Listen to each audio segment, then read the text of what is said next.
Good afternoon, folks, and thanks for joining us. Welcome to the MMA Sucka Podcast. My name is Tim Wheaton, joined as always by the one and only Frazer Krohn. Frazer, how are you doing today, sir?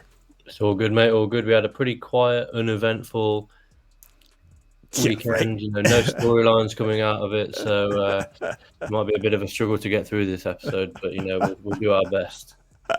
It was such a banger, UFC 290. This is the UFC putting their best foot forward, putting an actual effort into an event, trying to do as much as they could and make an event out of it. And they succeeded in every way possible. It became what they wanted it to be. Like for this kind of stuff as well is what we used to see all the time from the UFC. Whenever the UFC went to a new town, they would always have a fan expo. They would always have autograph signing sessions, all that sort of stuff. What International Fight Week is kind of like, this is the major event that they do. They'll do this event, and then they'll do Madison Square Garden, and those are the major events of the year. And I think now, being the abused boyfriend of the UFC, I'm just like, oh, when they treat us good, it's so nice. You know what I mean? Well, that's the thing is, like you say, International Fight Week, and they used to do, I think, a lot more even on International Fight Week. You had the Fan Expo, you have the Hall of Fame every year, and then obviously you have the card. In previous years, I know we've had a Friday night card and a Saturday night card. Yeah. I think they used to have a Sunday sometimes too. Yeah, whether it was Saturday and Sunday or Friday and Saturday. We had, you know, the likes of Claudia Gadelha versus Yana Jędrzejczyk on a Friday night in the TUF finale, followed by a UFC pay-per-view the day after. I believe we had Eddie Alvarez and Rafael dos Anjos for the lightweight title on the Friday night. And then on the Saturday night, we had a pay-per-view. I can't remember what the pay-per-view is now off the top of my head. But, you know, they used to do a lot more. And I think it's because of the way the UFC's gone in recent times.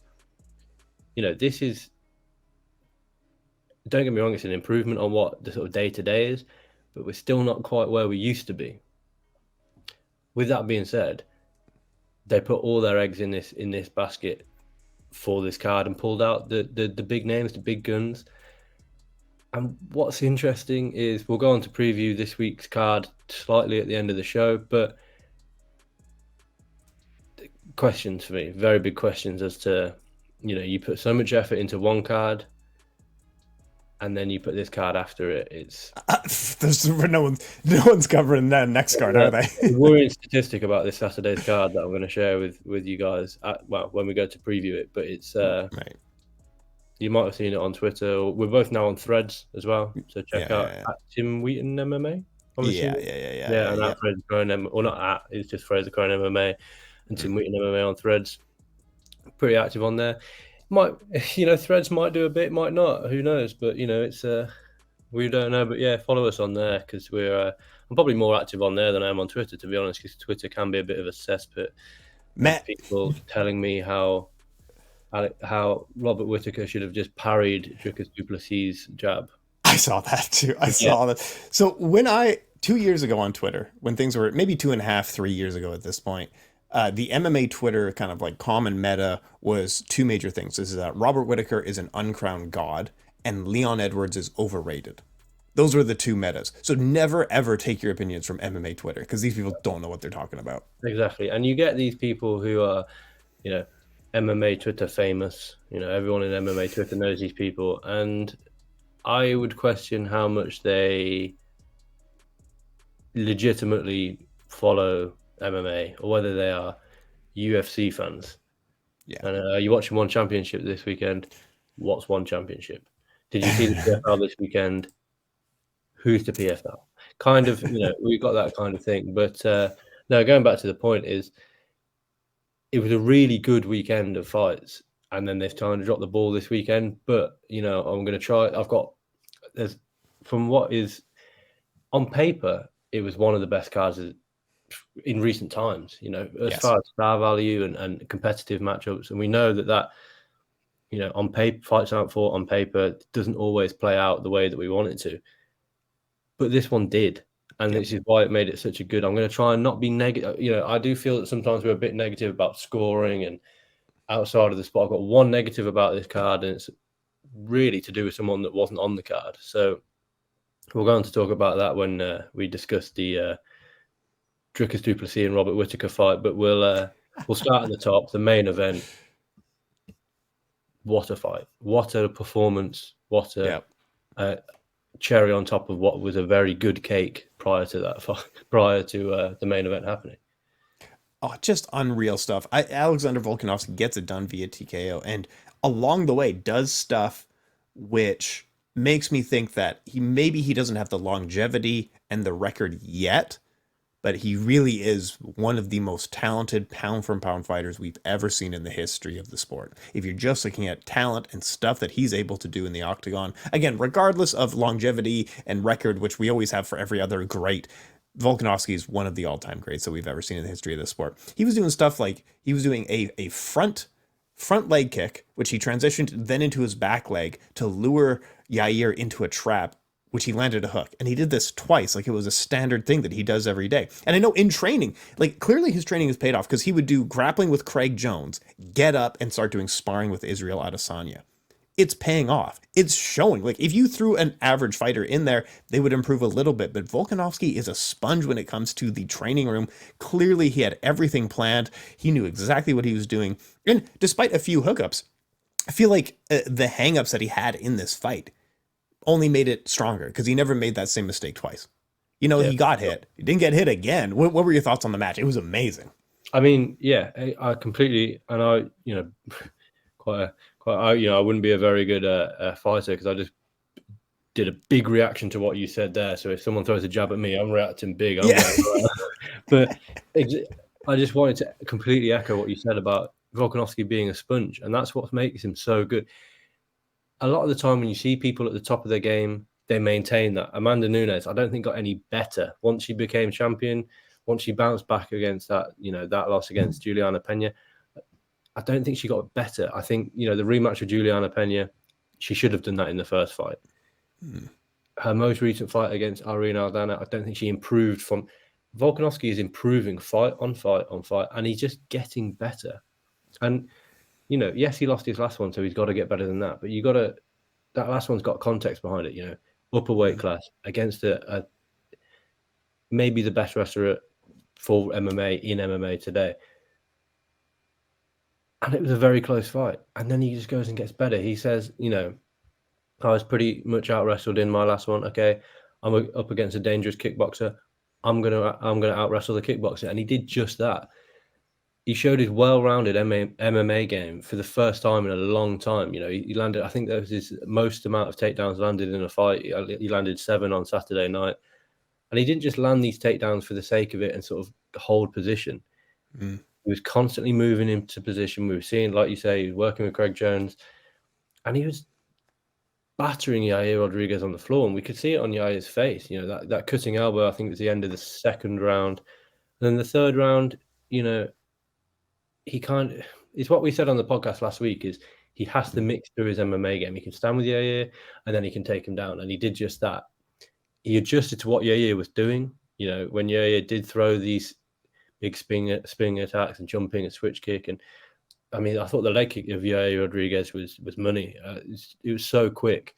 But even then, Volkanovski, you know, he wasn't able to catch the kick because it was so quick. And we expected that from Yair Rodriguez. Quick leg kicks, quick attacks, because of the kind of taekwondo, come kickboxer, come capoeira guy that he is.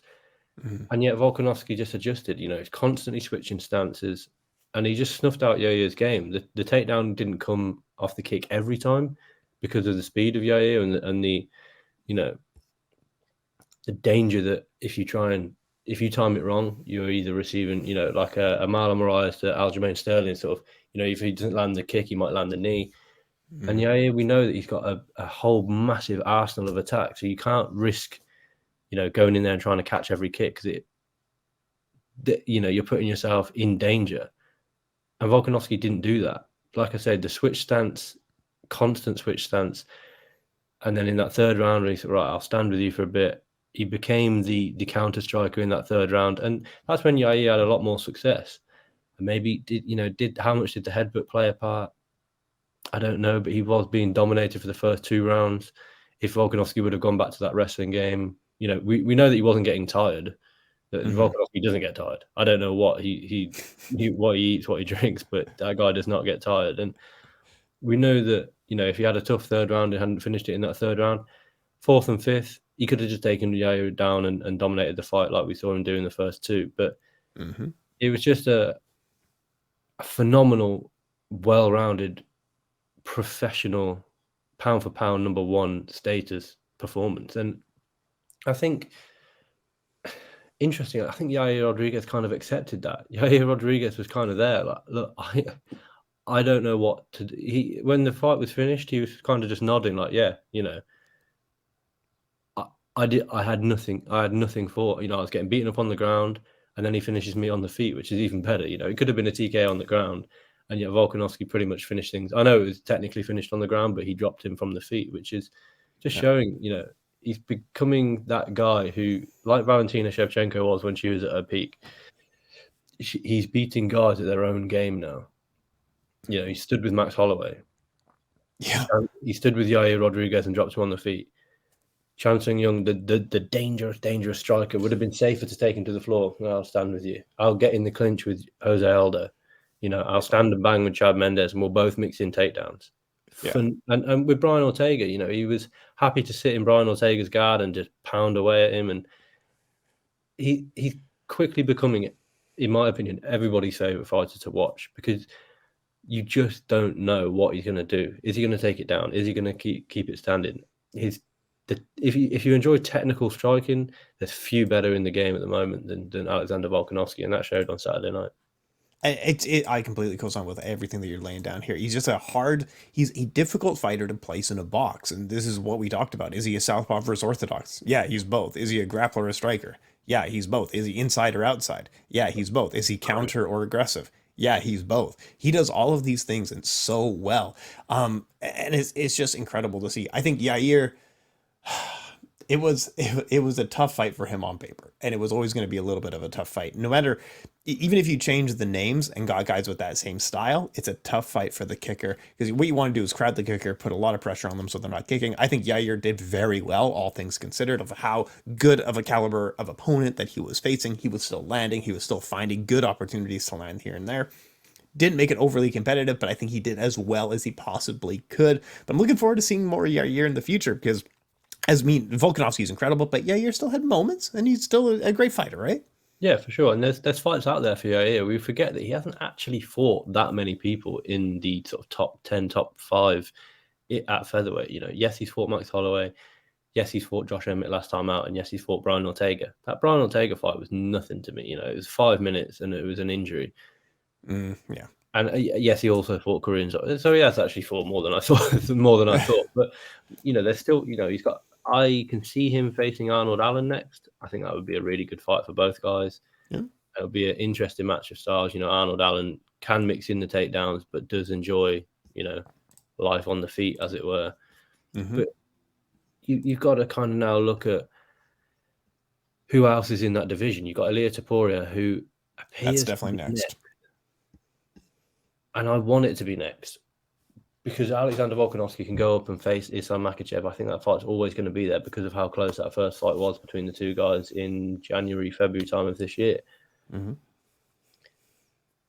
I think Volkanovski faces Ilia Topuria next, because let's not forget we saw the face-off between the two guys, and he was the one that initiated that face-off. Mm-hmm. And I think that is a really good fight. I also think that it's a fairly easy fight for Volkanovski. Topuria looked phenomenal against Josh Emmett, who is a walking right hand. He's a walking, big, swinging right hand. So if you put a jab and you offset his right hand and you avoid that right hand, you're probably going to win.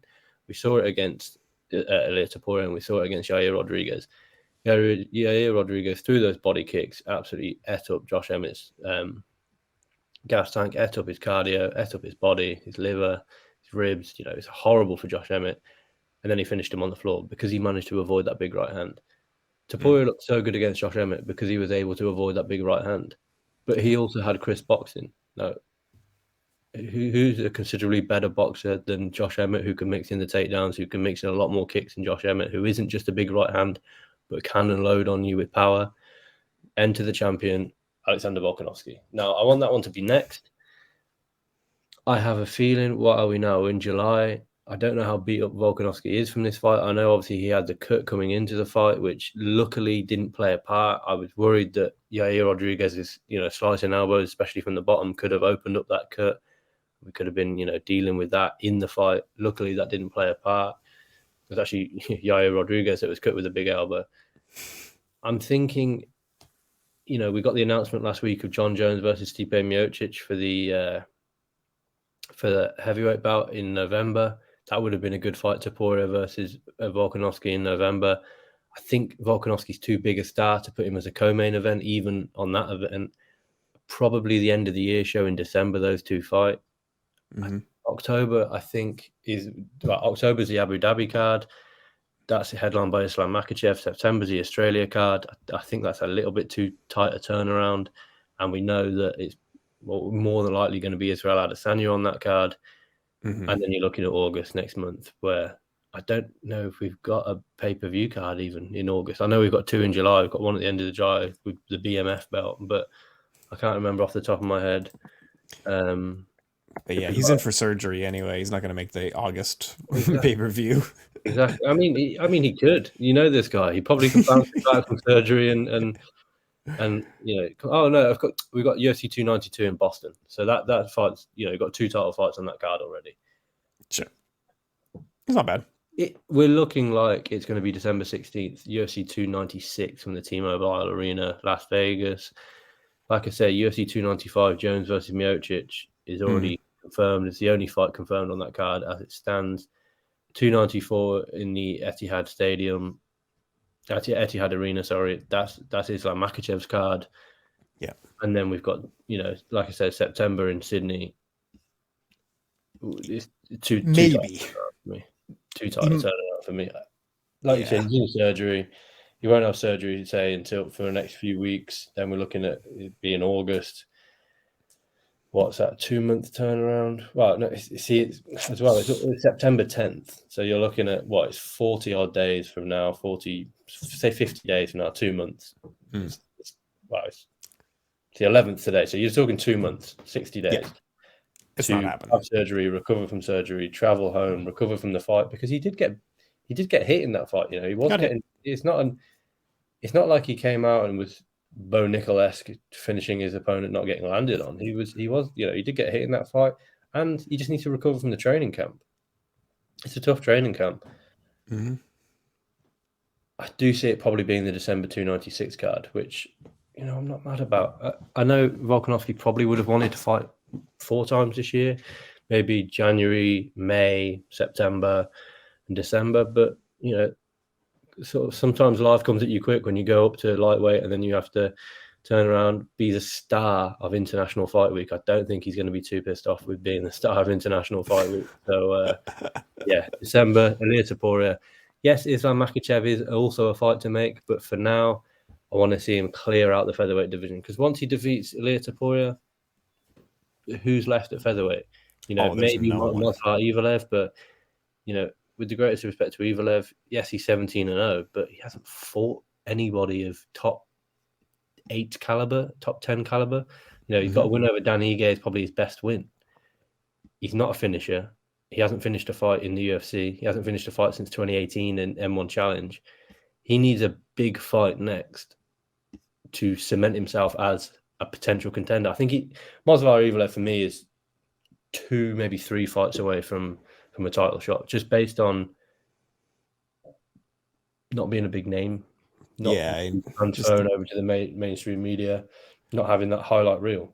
Ilir Topuria is all highlight reel. There is nothing that Ilir Topuria isn't. None of Ilir Topuria's fights have not produced a mad highlight reel.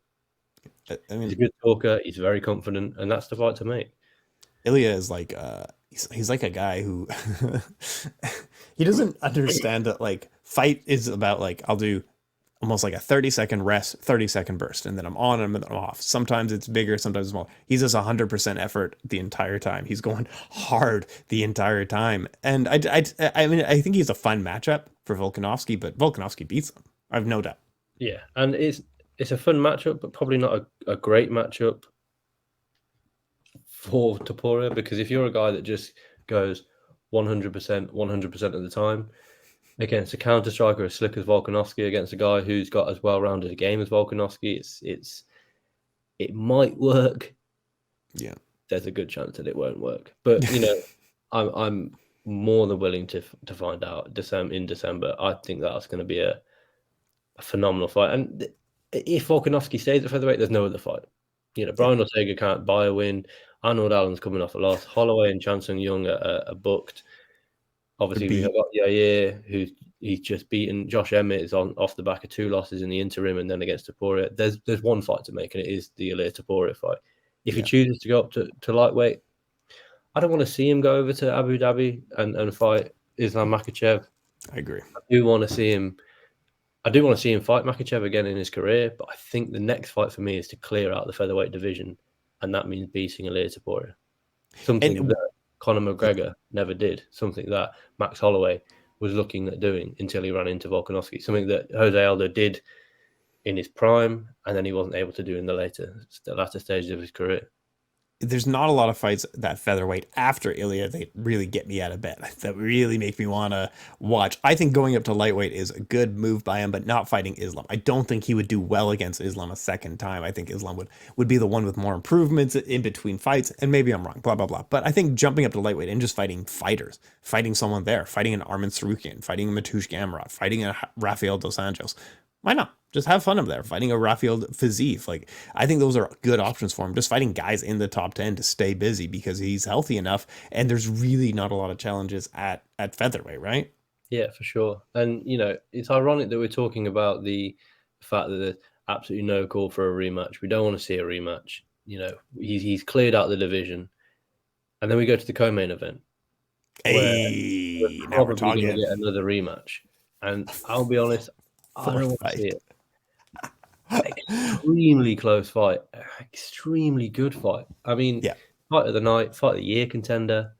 I actually didn't thought fight of the night. I thought Hooker versus Turner was fight of the night, but it is what it is. Especially with what coming out, we'll go on to talk about that because we can't breeze over Hooker versus Turner. But going back to the co-main event, Pantoja beats Moreno by split decision. I want to give a shout out to you because you convinced me that Pantoja was going to win. I went on the MMA Sucka staff picks and I picked Pantoja, and I was the only one. So that's aged well for me. But no, I do think that the fight was extremely close, and I do think that we'll get a rematch. It holds the division up in a way. I just feel so bad for Brandon Moreno because since coming back, since where are we? Since he's fought 2 guys. He's fought it'll be 8 fights. Yeah, he's fought 3 people in Italy with this another fight with him. It's good. Oh, it's insane. It's like I say, it's looking like Pantoja next. Yeah. But would I watch that fight again? Absolutely. Pantoja came out with the strength, the sort of mindset that, look, I beat you in the tough house, I beat you in the UFC, I'm going to beat you again, but this time I'm going to do it with a statement win. I'm going to knock you out. And he almost did that in the first round. He caught him with that left hook, dropped him. He came out from the first battle. He came out swinging. He dropped him with the left hook in that first round after a bit of clinch work. Landed the ground and pound, cut Moreno up. And going into the second round, I'm thinking, not only is my pick a good one, shout out to Tim Wheaton, but we could be looking at someone who finishes Moreno in a pretty devastating fashion here. And then his gas tank went from 80% to 10% in that second round. He was not moving his head off the center line. He was considerably slower in there. You could see the speed with Moreno with those jabs. And then the third round was a swing round. The fourth round was a swing round. The fifth was, I'll be honest, boring. It was a pretty boring round. Pantoja knew, I think, that he had enough rounds banked that he could kind of stall in that fifth round. But there was still plenty of shots being landed in that fifth round. I say boring. In the grand scheme of things, it's an excellent round. Amazing. In the context of that fight, it's the most boring round. But that doesn't really say much. It's probably a round of the year for in the grand scheme of things. But yeah, in the context of the fight itself, it's a slower round. It's easy to score. It's Pantoja's round. But what a fight that was. And that's just 2 guys putting it all on the line. Do I think Brandon Moreno is going to have a long career? I don't think so, because he goes out and fights like that in every single fight. You know, there's no longevity in fighting like that. You know, fighting Davison Figueiredo 17 times. Kai Kara France taking a beating in that fight, but coming off with a win. Beating Brandon Royval, drawing with Askar Askarov. Yeah. Then this fight as well against Pantoja, where he was knocked down, he was battered, he was bloodied. He hasn't got a longevity in the sport, but I just love watching him fight, and I will always tune in for a Brandon Moreno fight without a doubt. And I thought Pantoja was fantastic in this fight. He did what he needed to do. He didn't, search for submissions or force them. He just position over submission. He had the chance to maybe lock in an arm triangle. He didn't, because he would have felt like he lost position. He got the back. Brandon Moreno was able to fight out of it. Just really good technical fight. And I imagine, and from what Dana White said as well, I imagine we'll see a rematch. I don't want to see a rematch straight away. I want to see maybe a Brandon Royval who obviously weighed in, or Amir Albazi. Probably, I don't know when. Amir Albazi called for the fight in Abu Dhabi. I don't think that happens, because that cut on Pantoja's eye is looking pretty fruity. Yeah. See, now that for me is a co-main event at Madison Square Garden. Brandon Royval versus Alexandre Pantoja, the new champion, or even a co-main event. We know they're not scared of putting 3 title fights on big cards.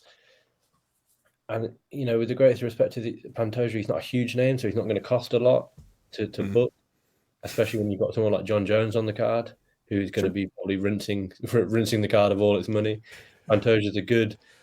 They can put, heaviest weight class versus the sort of lightest weight class on the same card. Look at these two guys buzz around the octagon, and then watch these two guys essentially slug it out. Although Jones and Stipe Miocic are pretty light-footed heavyweights, they know Pantoja and Moreno. I want to see a rematch. I just don't want to see it next. Well, it was such a banging fight. Like, this bell to bell, this was something special. And again, watching it with not knowing the results, I think going into round 4, I was thinking, like, this is really something special. This is really something absolutely tremendous here. And I want to highlight a couple of things why did Pantoja's game work in the same realm where Davison Figueiredo's game didn't work? Because Pantoja did a couple of things different, but on paper they look almost identical. But what Pantoja did, Brandon Moreno has a tremendous, amazing jab. And what Pantoja did was willing to jab with the jabber. And it's a massive risk, and if you do it wrong, you're going to look stupid. But Davison Figueiredo really doesn't have a jab. He is just hook after hook after hook, and that's what he's trying to set up. Pantoja was also mixing really well when he got into close range, where Davison Figueiredo only has a couple of tools, and he's trying to do the same thing almost every time. Alexander Pantoja was mixing up really well. So you didn't know what strikes were coming when he got into range. He may also be going for a clinch. He may also be going for a takedown. So he was never doing the same thing twice, even though he was always running forward and trying to close distance. Once he closed distance, you never knew what he was going to do. So I was really impressed with the tools, with the game plan that he brought into this fight. And he was just one of the most entertaining fights in MMA history. I think it was one of the probably the flyweight title's best fight. Brandon Moreno's career is one of those storybooks. He's talking about the Netflix documentary. Like, yeah, this guy absolutely deserves it. And Pantoja is such a good foible for him.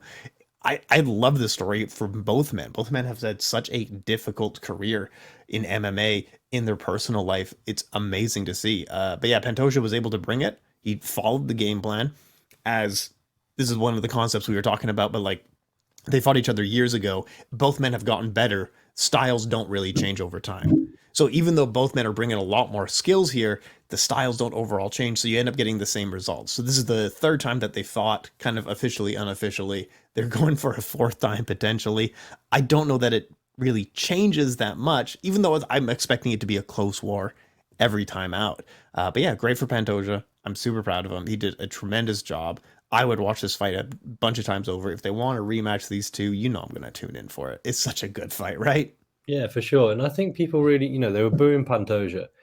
I think there was a lot of Mexican fans in there for Moreno and for Rodriguez. But we need to get behind Pantoja, because he's done nothing wrong. He's gone in there. He's got a tough backstory. I saw that he was speaking to Errol Hawani, and he's working for Uber Eats up until about 2 months ago or 2 weeks ago or something like that. He gets 11 fights in the UFC and has to have a side job. I mean, if that doesn't speak about UFC pay, I don't know what does. But, like I say, he's just one of these guys that's just deserving of everything that he's got. He works hard. He's now, I think it's a 4-fight win streak for Pantoja now. And look at the names that he's beaten. He's not beaten, bad guys. Manel Cape, Brandon Royval, Alex Perez, Brandon Moreno.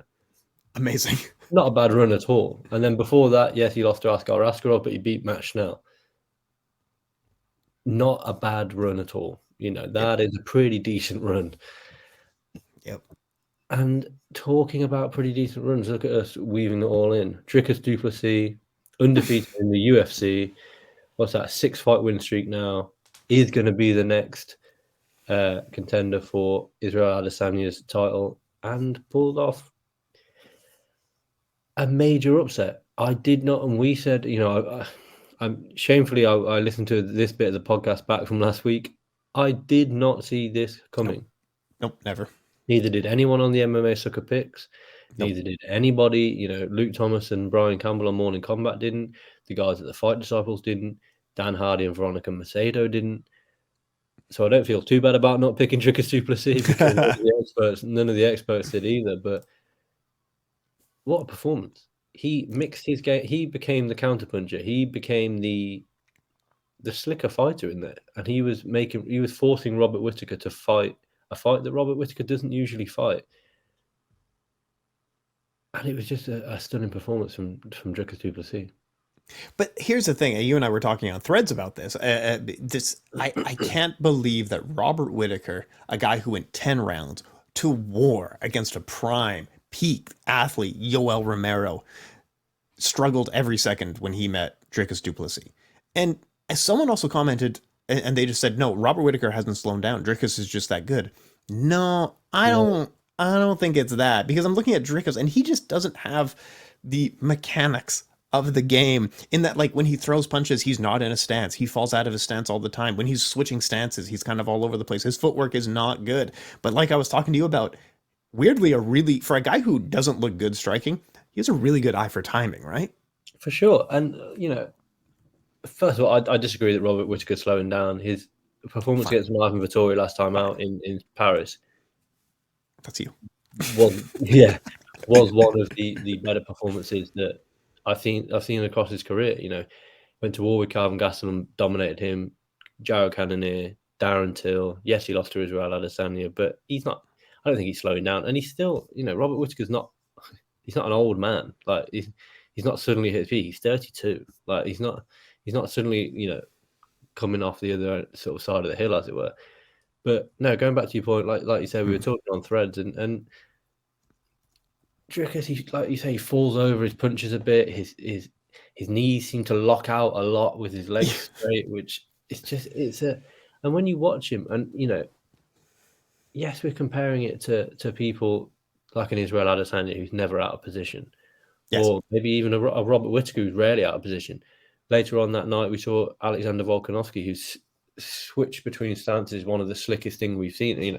If you're not looking out for it, you don't see it, which is amazing. That is difficult to do.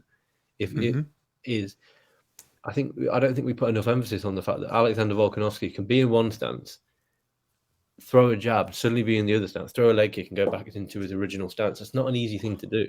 My God, so good.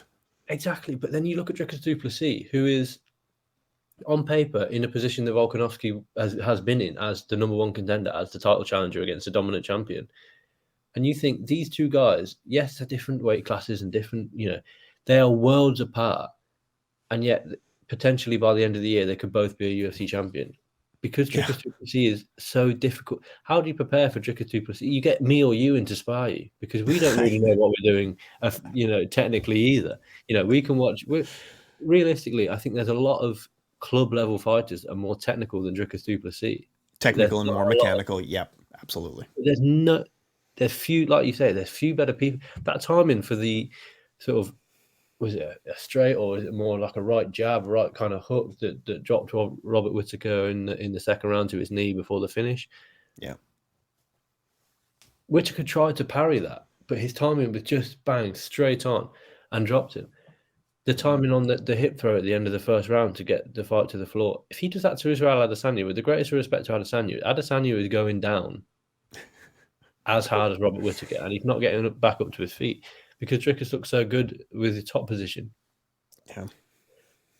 For me, it's just whether because the emotion for me was completely taken out of this fight. Dricus Du Plessis had a huge amount of respect for Robert Whittaker, appreciated where he was in his career and what kind of fighter he is, and that he couldn't rush things in this fight. And we saw that, he didn't rush in the first round. He was his herky-jerky, straight-legged, winging with his eyes closed kind of fighter. But then as soon as he had Robert Whittaker hurt in that second round with the counter sort of jab, we saw him methodically take Robert Whittaker out against the cage, hooks to the head, couple of straights, uppercut, rips Robert Whittaker to the body that pretty much dropped Robert Whittaker, and then it was just a barrage of punches that finished it off. And it was just, it's the performance of Dricus Du Plessis' career without a doubt, because you have to take into account the caliber of opponent that he's doing it against. But also, there are now questions as to how Israel Adesanya is going to beat this version of Dricus Du Plessis, because he, the old Du Plessis, as it were, I'm going to call him pre-nose-op Du Plessis, against Derek Brunson, against Aaron Till, against Brad Tavares. He was foot on the gas. I'm just going to go. I'm going to swing with you, and hopefully I land before you land. I'm going to take you down. I'm going to wear you out.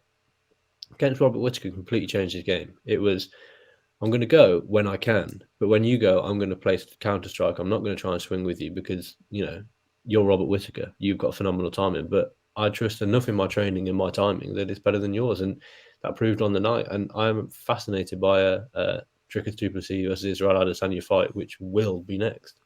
And that's the thing. We're talking about the a lot of the stand-up game here. If Dricus Du Plessis gets on top as a top position grappler on Israel Adesanya, that's a really dangerous position for him. That is an opportunity where he might become a champion quite quickly, because he's good on top. He's so good on top. This is the thing that we've talked about before when I was really quite high on him. I remember people called me out of being like, man, I can't believe I said that within a few years DTP would be fighting for a championship and be top 5. And people were like, you're an idiot.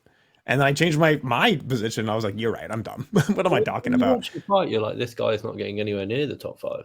Not getting anywhere near the top 10 of the division. When you look at the middleweight division, there's guys that on paper, the technical guy beats the herky-jerky brawler. But it's just, again, like we talked about Volkanovski earlier, he's improving fight on fight. And it's not only that he's improving skill-wise and timing-wise, but he's improving knowledge-wise as well, I feel, and mindset-wise of, I'm not just going to go in there and I'm not just going to throw with Robert Whittaker because that's not going to go well for me. I'm going to play the counter-striker. I'm going to take Whittaker down when I can. I'm just going to be more slick in there. And that absolutely paid off. And I thought it was, like I say, it's one of, it's the best performance of his career without a doubt, but it sets up a really big fight, which was promoted horribly. I have no opinion on it. I'll play Dana White and go, I don't know what you guys are talking about. Dana White, of course. Dana White is scared to address. Obviously, we were alluding to when Israel Adesanya got in the octagon and was dropping the N bombs, like it was just something. I think Israel Adesanya was drunk, to be honest, because the way that he was going on, I think he fumbled it. He's one of the best promoters in the UFC, self-promoters in the UFC. He must know now that that's not going to be able to be used as a promotional tool. There's a real big ball drop, as it were. I put that on Threads, and then a guy replied saying, look, they probably will use it, but they'll have Dana White talking over the top of it. They'll just have two guys going at each other in the octagon. Yeah, it's good. I thought Dricus played it really well. He didn't sort of bite, and then he basked in his own moment and just walked off with his hands up. Why not? You're the guy that's just got the phenomenal victory. You're the guy that's just dominated Robert Whittaker.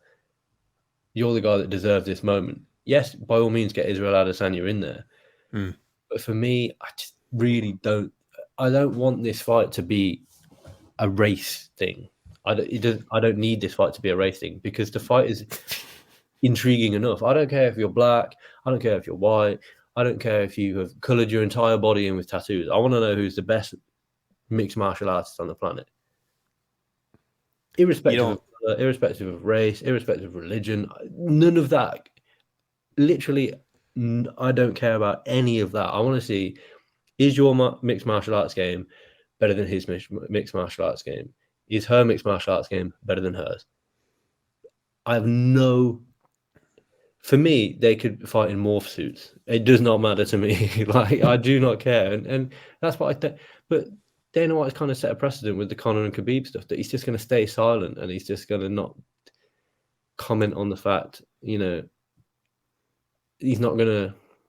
That he said stuff about religion and like your home life. Yeah, Conor maybe went too far back in 2018. For sure. But Dana White just stayed silent. Dana White just didn't comment on it. Dana White just kind of stood there and was like, oh guys.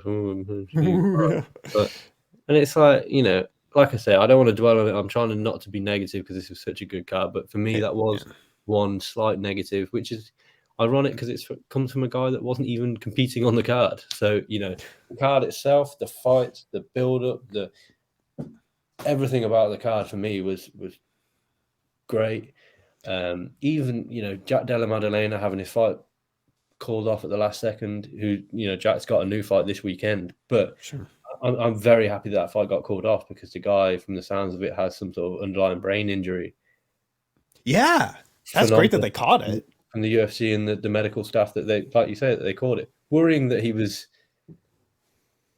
in a position where he maybe could have fought.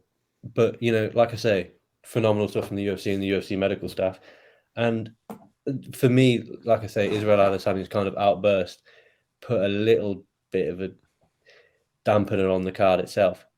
With that being said, DDP completely deserved the spotlight. And I mean, it's really tough to say because I was coming off such a high of the Jalin Turner Dan Hooker fight. Let's jump into it. Let's do it.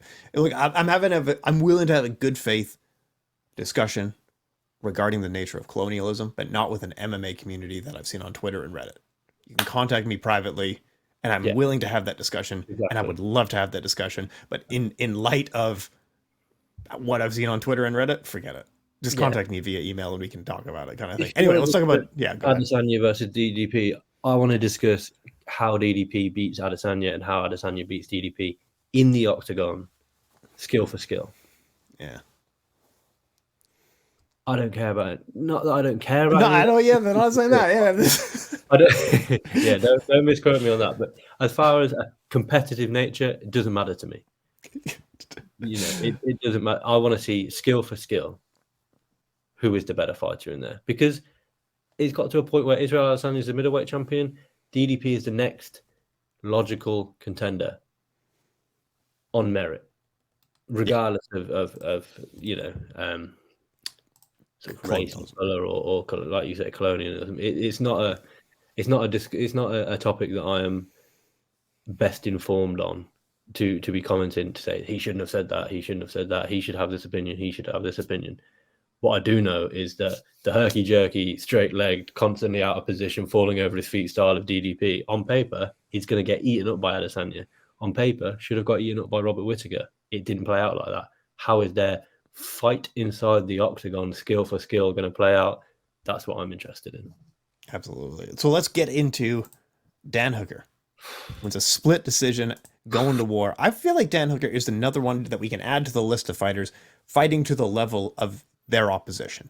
Absolutely. Because he fought tooth and nail. He went to war against Dustin Poirier just before his Conor McGregor and title run.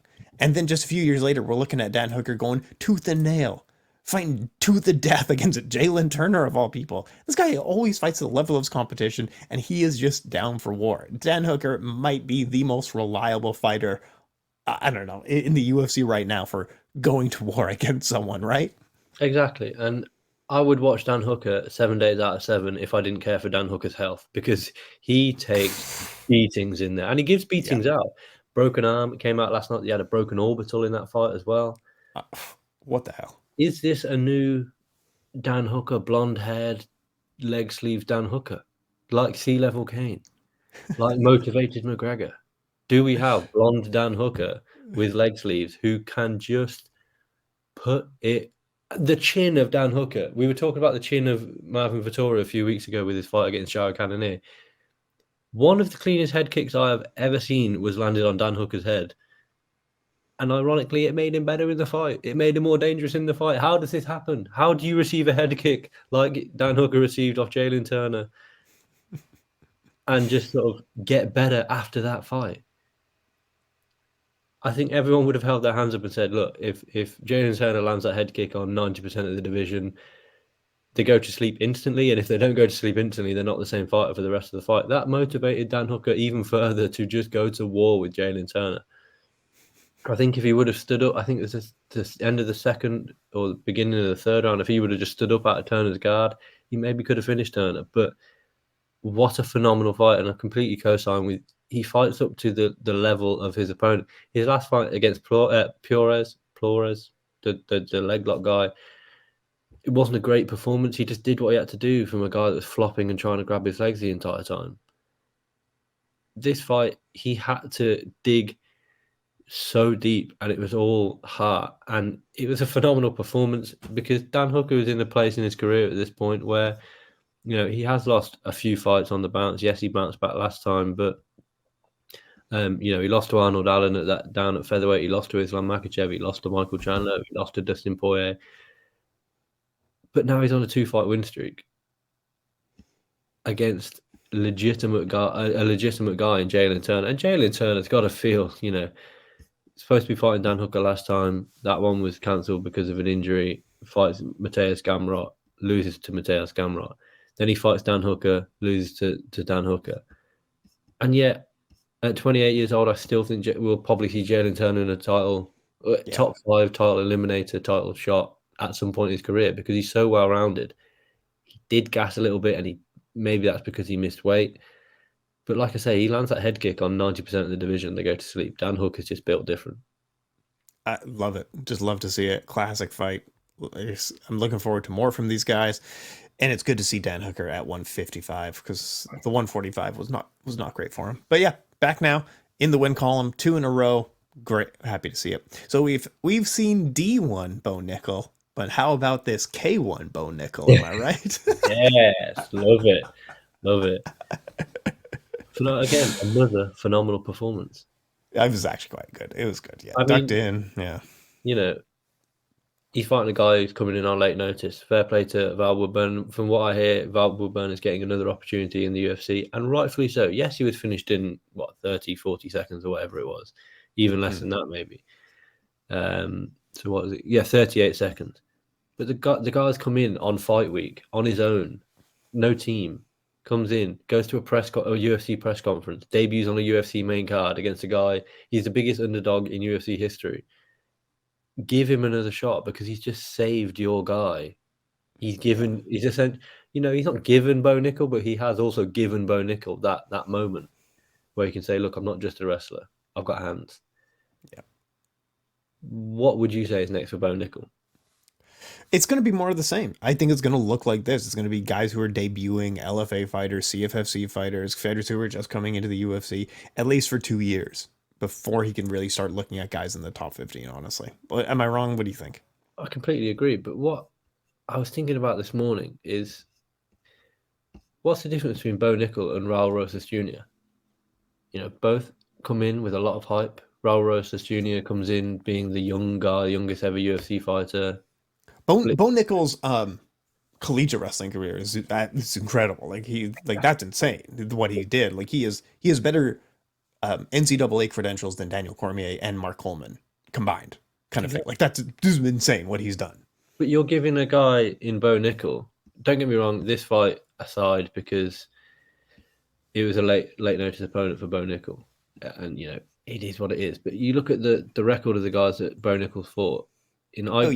His debut facing another fellow debutant, first Contender Series fight, 3-0 guy, second Contender Series fight, 7-1 guy, Jamie Pickett 13-8, but we know Jamie Pickett's not exactly had the best UFC career. He lost 2. He was on a 2-fight losing streak up until that point.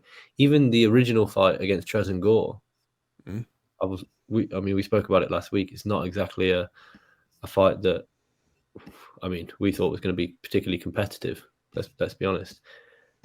It's a difficult one. It's a difficult sell kind of thing. Mm-hmm. Now you look at Raul Rosas Jr. His he was coming in off the Contender Series against a guy who was 7-1, so the same similar record to the guys that Bo Nickal's facing.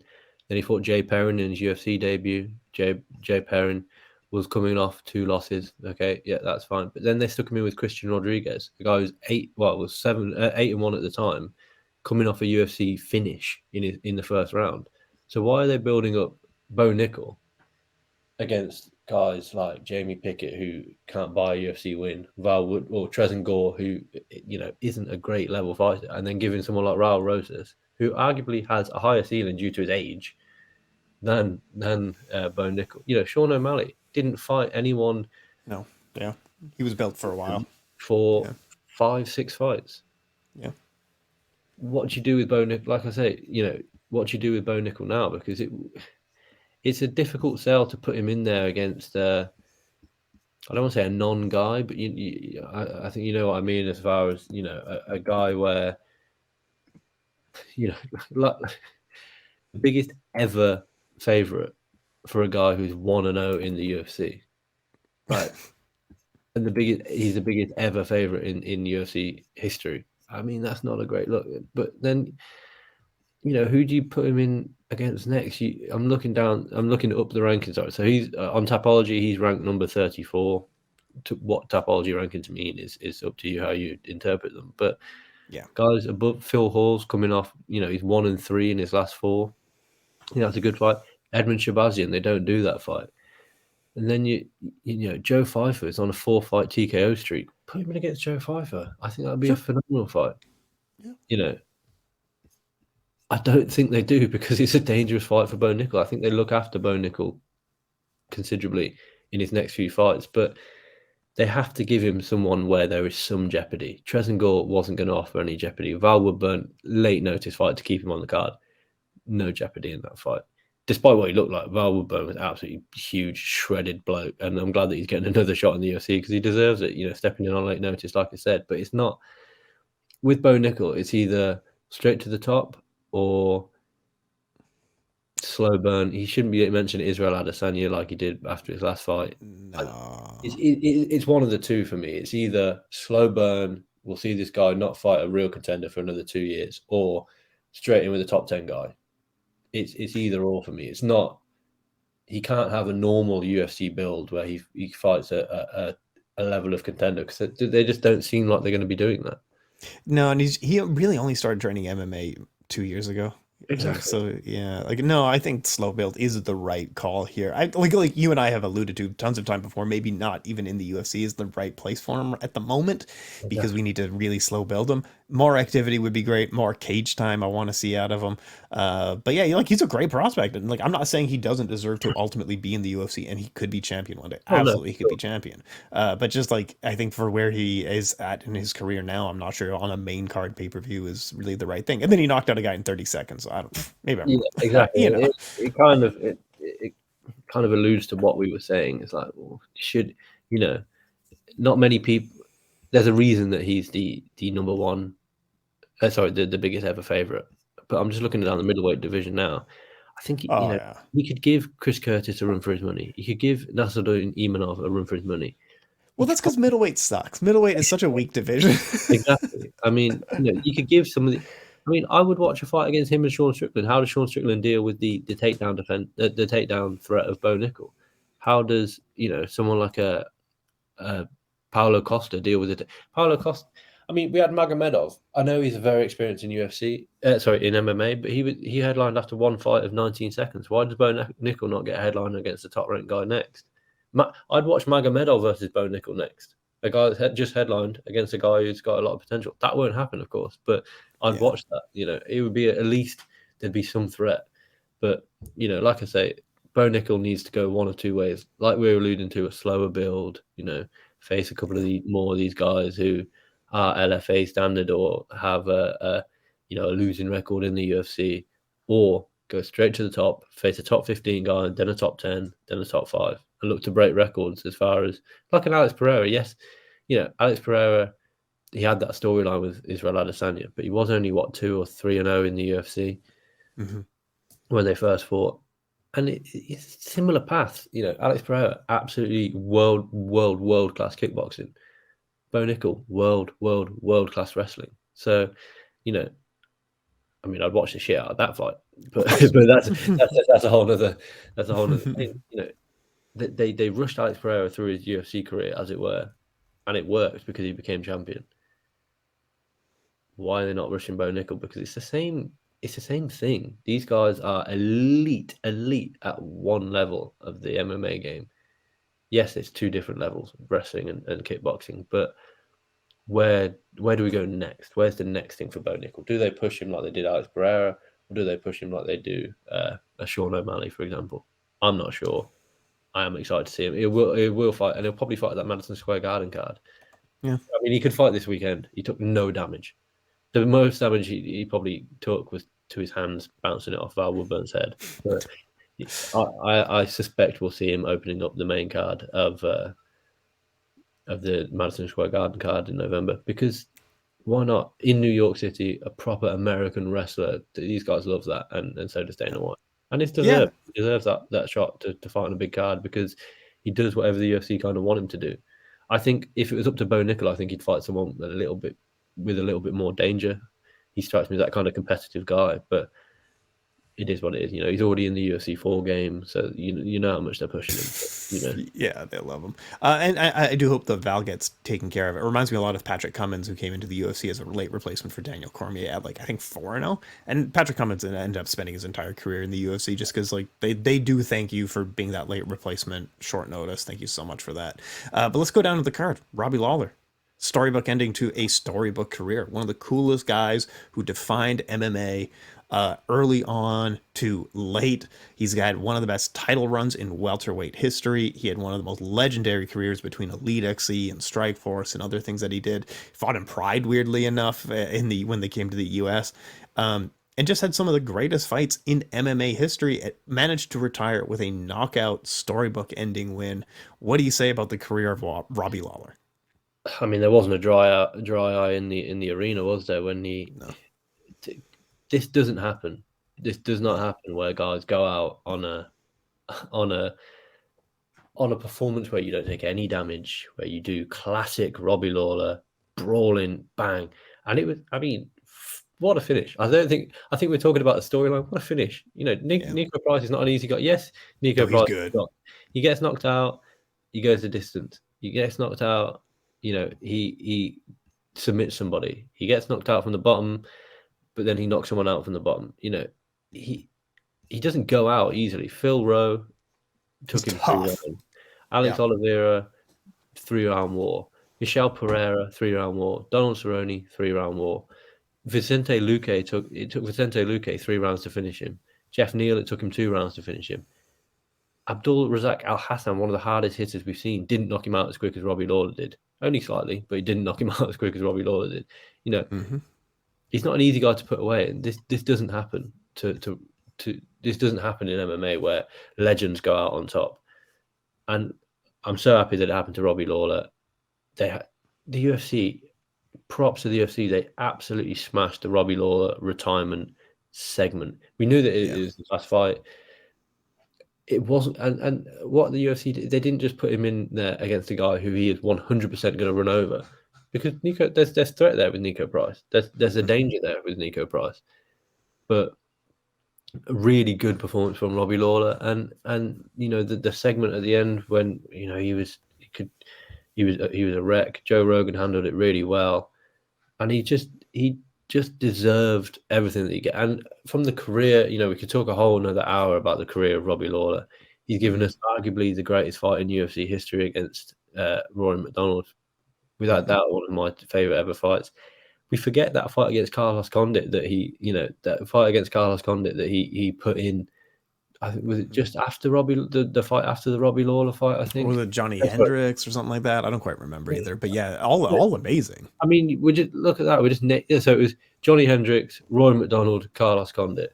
I know. Yes, he didn't quite get. I mean, he knocked out Ben Askren and lost that fight. Work that out. It is what it is. He's one of the nicest scary guys that we've ever seen. He can switch it and be the scariest guy in the UFC. He can switch it and be the nicest guy in the UFC. And I'm so happy to see Robbie Lawler, a legend of the game. I think he's already technically a Hall of Famer for his fight with Roy McDonald from 2023. I think he's a Hall of Famer in his own right as a fighter. Like you say, Pride, Strikeforce, Elite XC, fighting in the UFC when he was about 16 years old. Yeah. and not just fighting in the UFC, knocking guys out in the UFC. Yeah. He had the fight with Nick Diaz. He had the rematch with Nick Diaz.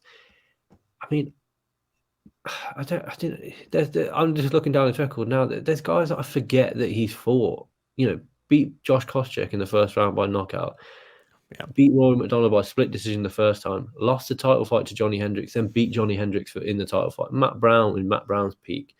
Mm-hmm. And then yes, he's lost to some of the guys at the upper echelons of the division. But you look at the guys that he lost to: prime Tyron Woodley, Rafael dos Anjos when he was in his prime.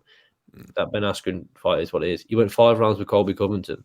3 rounds with Neil Magny. He beat Nick Diaz. He lost to Brian Barberena. And thank God that he went out on a high against Nico Price. Yeah. Phenomenal career and a phenomenal performance. Yeah. Phenomenal career indeed. Just absolutely incredible. There's nothing you can't say about Robbie Lawler. He's just one of the nice guys of the sport. No enemies in the sport. I'm sad to see him go, but I'm happy that it ended. I'm happy that his career, you don't get these kinds of endings in the sport. Yeah, exactly. You look at some of the guys that we have seen go out and it's just like, oh.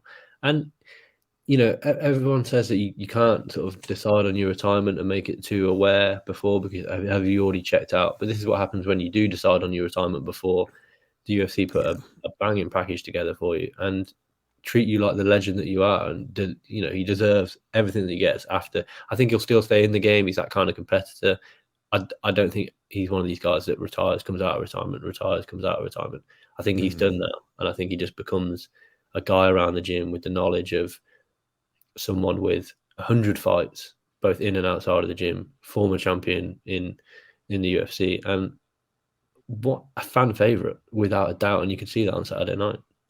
Absolutely. But yeah, let's, do you want to preview next week at all? What do you think of next week? I mean, the stat that I wanted to talk about, we have to wait. I don't know where the Jack Della Maddalena fight's going to go on the card. Just, I've got quick 5-6 bullet points about this card.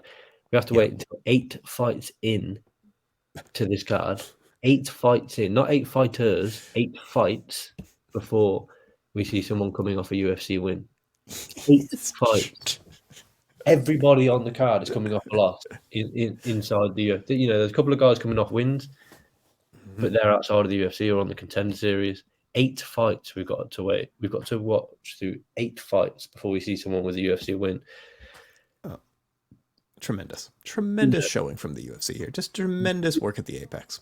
With that being said, I'm very excited for the debut of Victoria Dudakova, 6-0, Dana White Contender Series alumni. I wrote an article about her a couple of months ago. That she was nearing a UFC debut.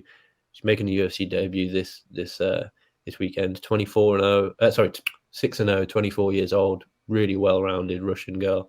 She did have a pretty bad injury. That's why her UFC debut was a little bit delayed. But, like I say, I wrote an article pretty much all about her, so check that out.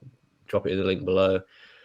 Norma Dumont, one of my favourite fighters to watch, is returning at 145, despite the fact there's no 145 division. Great, fantastic. And got the return of Walt Harris for the first time since June 2021.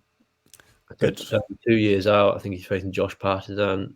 He had that, that horrible, awful situation with his daughter, Walt Harris. It's just glad to see him getting back in there and competing and doing something that he's good at and something that he loves. Then the main event, Maria Bueno Silva, 3-0 at bantamweight with 2 finishes. They were over lesser opponents than Holly Holm. It's a big step up for Holm. She won her last fight against Yana Santos. The takedown secured that one, but I think she'd be better off standing with Bueno Silva in this one. Silva struggled on the feet against Manon Fiorot. Granted, that was down at flyweight. Fiorot's a lot faster than Holly Holm, but I still think Holly Holm does a Holly Holm thing and just wins this fight. And it's like I think the main event is a good fight. Jack Della Maddalena being on the card now, I'm happy about the fact that he gets a fight. Flying all the way over to Vegas to have a fight cancelled is a nightmare for him. I think he even made weight, and it's but he does get a fight this weekend, so he's just prolonging his stay for another week, which I'm not mad about. I'm glad that he's on the card. Return of Waterhouse, like I said. Norma Dumont is always, she's fun to watch because she's heavy-handed. Mm-hmm. What I'm most excited about is probably the debut of Victoria Dudakova. And like I said, the main event is a good fight. Holly Holm versus Maya Silva is a good fight. Why it couldn't have been on the prelims of this past weekend's card? We could have just fucked this round off completely. I don't know, but I'm really struggling to get past the 8 fights into this card, and you won't have seen anyone coming off a UFC win. UFC Apex. Just UFC amazing. Apex. Amazing. Anyway, what are you writing this week? What do you got going on? So, like I say, I've got the piece already up about Dudakova's debut.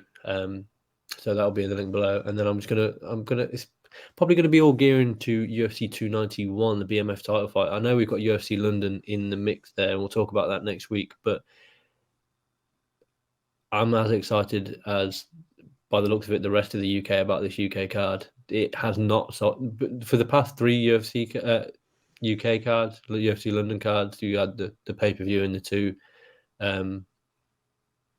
Sorry, you had the fight night and the pay-per-view for the past 2. You could not get a ticket for love nor money. Yep. This one, nope. No one cares. You want to take all of your friends, all of your family, everyone that you went to school with, you can, and you can all sit next to each other, because they've dropped the price of tickets. It's not selling, and I don't want to say rightfully so, but the UFC can't pull the wool over UK fans. We're not in the UK. We're not just happy to see guys fight. Yeah, we're happy to see competitive fights. We're happy to see guys and girls in there who, can put on competitive fights. This isn't it, but we'll go on to talk about it in more detail next week. Tom Aspinall's returning, so that's the main headline. We got an interview this week. I know you're speaking to Nathaniel Wood on Thursday. He obviously fights on that card. It's not against Lerone Murphy. No. It's a shame, but it is against Andre Feely. That's a fun fight. Whichever way you look at it, that's a fun fight. And, I'm happy that Nathaniel's getting the chance to compete in London, because he was meant to be on that card before he gashed his knee open. Which so is I'm just a to that interview with you and Nathaniel. Probably dropping Friday, Saturday, maybe. Depends. Yeah. Well, we'll speak to him on Thursday, so we'll look ahead to fight week. So it's is what it is, and we'll look to speak to Melissa Mullins again before her debut. I'm assuming she'll debut in Paris September 3rd. I know the weight's coming down now. She's going out to Paris to train with Manon Fiorot, I think this week or next week. So, phenomenal stuff for Melissa. We'll look to sit down and talk to her, because she is an MMA Sucka favourite, let's say that, to say the least. And now that she's signed with the UFC, more than deserving. So we'll look to sit down and talk to her before her UFC debut, how it all came about, because we haven't actually spoken to her since. I've spoken to her in the DMs a little bit, just congratulating her and thanking her for putting Coventry on the map. But we need to get a proper sit down interview with her, because she's more than deserving of telling us her story of how she got to the UFC, and we'll look to do that in a few weeks' time. Awesome stuff, Frazer. Thanks so much for your time. Let's get out of here. Thank you.